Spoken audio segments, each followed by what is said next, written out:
On to our power and control system. Before you know it, you'll be powering up your own locomotive. You can place the power pack wherever it's most convenient within your layout. Here we will position it on one of the four corners. For the ultimate in freedom of movement around the track, a tethered throttle is an option you may want to consider. Let's take a look at several power options. A DC power pack is actually very simple, and it's the one often sold in beginner sets.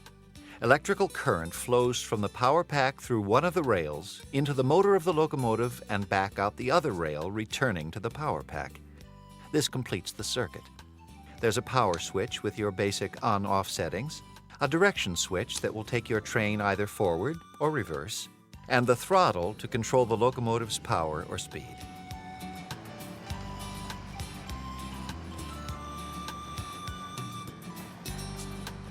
Notice that with DC control, any locomotives on the layout move at the same speed in the same direction,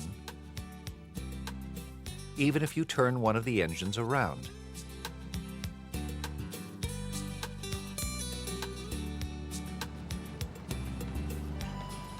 So what are we using to power the Madison Central? It's called Digital Command Control, or DCC. Sounds impressive, and it really is. The system we've used here is made by Atlas, but there are more than a half dozen manufacturers of DCC, most of which are compatible with each other. The way DCC operates is through an electronic decoder inside the locomotive. Think of this as the brains of DCC. The decoder works like an engineer, responding only to the unique signals sent directly to it from the controller. This offers model railroaders great flexibility when they have two or more locomotives operating on the same track. In essence, it provides independent control. For example, you could have several engines all on the same track and command only one of them. Although you only need one DCC controller to start, each engine does require its own controller for fully independent operation. Okay, let's move on to our connections.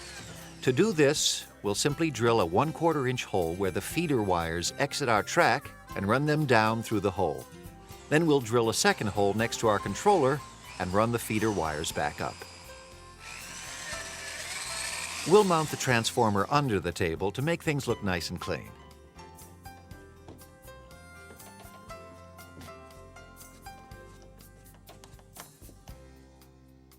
Connecting the wires from the transformer to the controller is quite simple, as long as you make sure your feeder wires are connected to the correct terminals.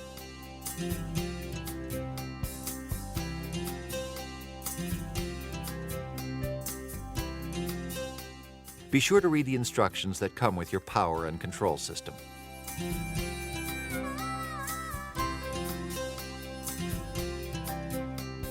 Finally, run the feeder wires from the track to the controller and connect according to the instructions. You're ready to roll.